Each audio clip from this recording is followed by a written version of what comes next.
नमस्कार दोस्तों, अगर आप अपने जीवन में कुछ नया सीखना चाहते हैं तो हमारे इस आदि सागर चैनल को जरूर सब्सक्राइब करें। श्री शिवाय नमस्तु भयम। हर हर महादेव। दोस्तों, आप सभी लोग जानते हैं कि 5 सितंबर 2024 को पड़ रही है गुरुवार। दोस्तों, यह जो गुरुवार है भाद्रपद महीने में पड़ने वाला सबसे बड़ा गुरुवार है, क्योंकि भाद्रपद महीने के बाद भाद्रपद का गुरुवार पड़ रहा है, जिसका बहुत ही बड़ा और विशेष महत्व होता है। और ऐसा दिन पूरे साल में सिर्फ एक ही बार आता है। और दोस्तों, आप सभी लोग जानते हो कि गुरुवार का अगर सबसे बड़ा कोई उपाय है तो वह 7 दूर्वा वाला उपाय है। तो दोस्तों, इस भाद्रपद के गुरुवार के दिन आप लोगों को इस 7 दूर्वा वाले उपाय को जरूर करना है। बहुत सारे लोग होंगे जिन लोगों ने इस उपाय को ना किया हो, मतलब पूरा साल निकल गया, उन्होंने किसी भी दिन। दोस्तों, आपके पास एक आखिरी मौका बचा हुआ है जो कि 5 सितंबर गुरुवार के दिन है। तो इस दिन आप लोगों को इस वाले उपाय को जरूर कर लेना है।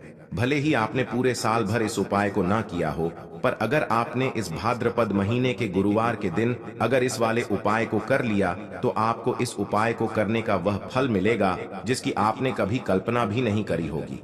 इसीलिए आप लोग इस वाले उपाय को एक बार जरूर कर लेना, ताकि आप लोगों के हाथ से यह मौका ना जा सके और आपको इस उपाय को करने का फल मिल सके।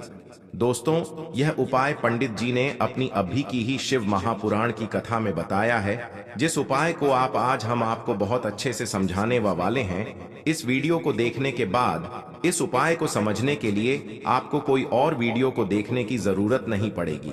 तो चलिए दोस्तों, उपाय को शुरू करते हैं।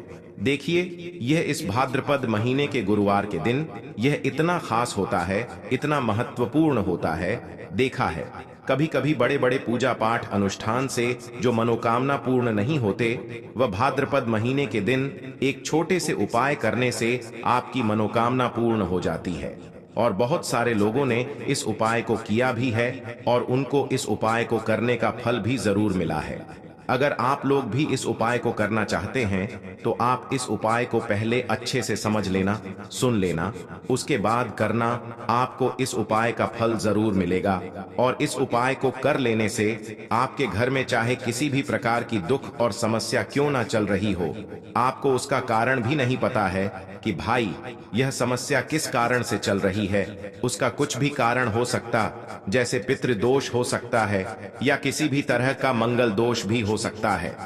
तो इस दिन आप लोगों को यह वाला उपाय कर लेना है। यह एक ऐसा उपाय है जिस उपाय को अगर किसी विशेष दिन पर किया जाए तो भाई उस विशेष दिन का जो है वह तो हमें मिलता ही मिलता है। पर हमने उस दिन पर इस उपाय को किया है तो हमें उससे भी बड़ा फल मिलता है, और फल बहुत जल्दी मिलता है, क्योंकि आप इस उपाय को बहुत ही बड़े और विशेष दिन पर कर रहे हो। तो चलिए अब उपाय के बारे में बात करते हैं। लेकिन उससे पहले आप लोगों को यह जानना आवश्यक है कि आखिर यह उपाय किस समय करना है, किसको करना है और कैसे करना है। तो चलिए हम आगे आपको वीडियो में एक एक करके बता देते हैं।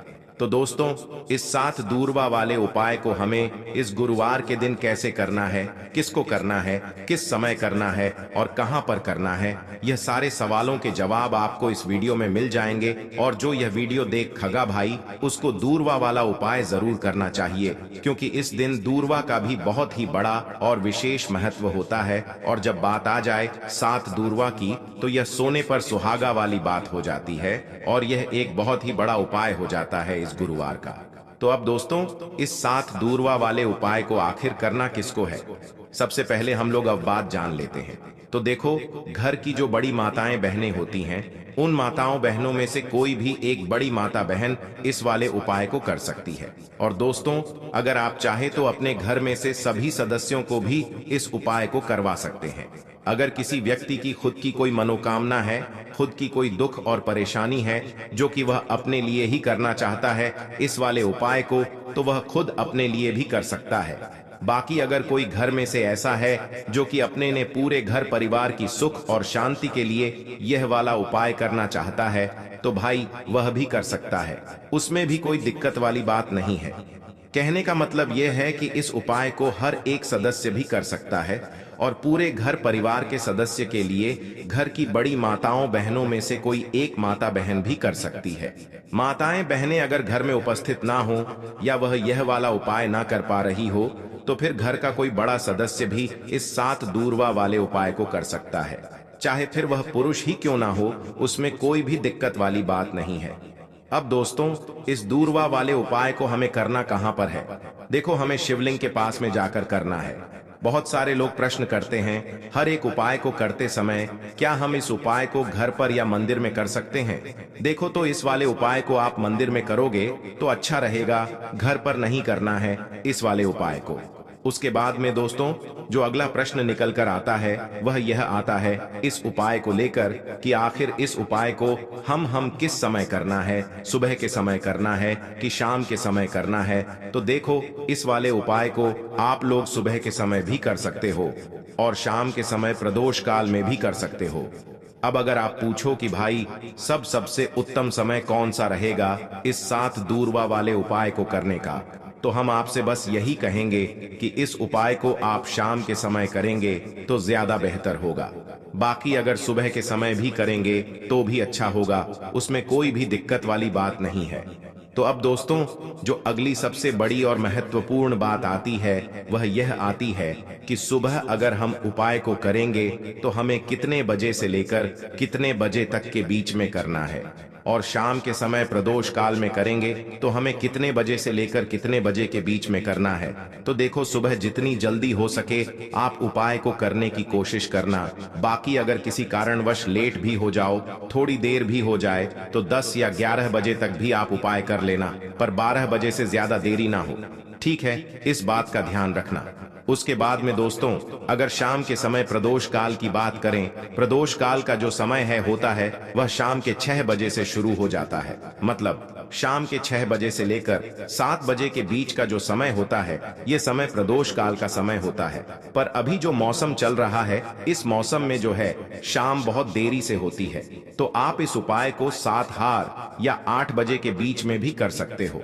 मतलब शाम के 6 हार बजे से रात 8 बजे के बीच में आप कभी भी इस वाले उपाय को कर सकते हो, उसमें कोई भी दिक्कत वाली बात नहीं है। परंतु गुरुवार प्रदोष के दिन कोशिश करना कि समय के अंतर्गत ही कर लो। किसी कारणवश ना कर पाओ तो थोड़ा देरी से भी कर सकते हो, आपको उपाय का फल जरूर मिलेगा। देखिए, इस वीडियो में जितने भी उपाय हम आपको बताएंगे सभी उपाय सरल है। देखो, गुरुजी ने कहा है कि गुरुवार प्रदोष के दिन आपको 7 दूरवा वाला उपाय तो अवश्य ही करना चाहिए। वीडियो के अंतिम में आपको उपाय बताया है जो आपको करना है। देखो, आगे बढ़ने से पहले वीडियो को एक लाइक जरूर करें।